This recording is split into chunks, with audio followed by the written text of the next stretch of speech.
안녕하세요. 슬기로운 수학생활 원장 남성현입니다.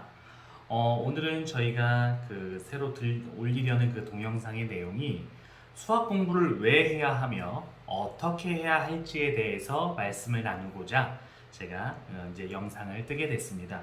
자, 우리가 수학에 대해서 중요한 과목이라고는 많이 알고 있죠. 그런데 수학을 어떻게 공부할 것이냐에 대해서 너무나 많이 모르는 분들이 많은 것 같아서 한번 좀 제가 상담을 할 때 주요 포커스로 말씀을 드리는 내용들을 좀 이렇게 영상으로 담아서 훨씬 더 자녀분들이 도움을 주거나 아니면 우리 학생들이 공부를 할 때 어떻게 공부를 하면 좋을지에 대해서 좀 말씀을 드리고자 이제 용기를 내서 영상을 찍게 되었습니다. 자, 우리 한번 생각해 보고자 하는 게 있는데요. 수학 공부를 왜 한다고 생각하시죠? 수학 공부를 하는 이유가 뭘까요? 보통은 수학적 사고를 기른다, 길러진 수학적 사고력을 통해서 세상을 살아가는 힘, 학문을 연구하는 힘을 기른다라고 많이 알려져 있습니다.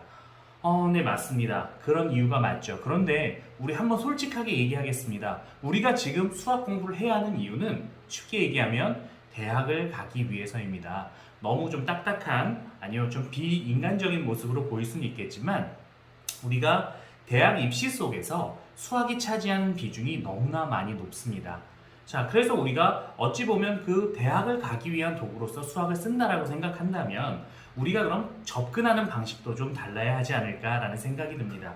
과연 우리 아이가 혹은 공부하는 학생이 수학이 어디까지 필요할 것인가에 대해서 좀 생각을 해볼 필요가 있겠습니다. 예를 들면 수학과를 전공해서 수학 선생님이 된다든지 공학자가 돼서 연구를 한다든지 하면 수학이 평생의 밥벌이가 될 수 있겠죠. 하지만 그냥 대학을 간 걸로 끝나는 학생들도 너무나 많이 있다라는 거죠. 자, 그런 학생들한테 수학은 중요한 과목이야 아무리 이야기를 해봤자 아이들이 공감대를 형성하기가 너무나 어려울 것입니다. 때문에 저는 아이들한테 그런 이야기를 많이 하죠. 너 하고 싶은 일이 뭐야? 만약에 네가 뭐 요리사가 되고 싶은데 정말 그 꿈이 변치 않을 확신이 있다면 요리사가 된다라고 하면 수학은 지금부터 거의 안 해도 돼 라고 이야기를 하죠. 하지만 아직까지 우리 아이들은 꿈이 너무 자주 바뀌는 성향이 있습니다. 때문에 우리가 수학을 하는 이유가 대학을 가기 위한 목적, 그 대학에서 얼마만큼의 포지션을 차지하는지에 대해서 우리가 좀 생각을 해볼 필요가 있겠습니다. 저는 단연코 말씀을 드리자면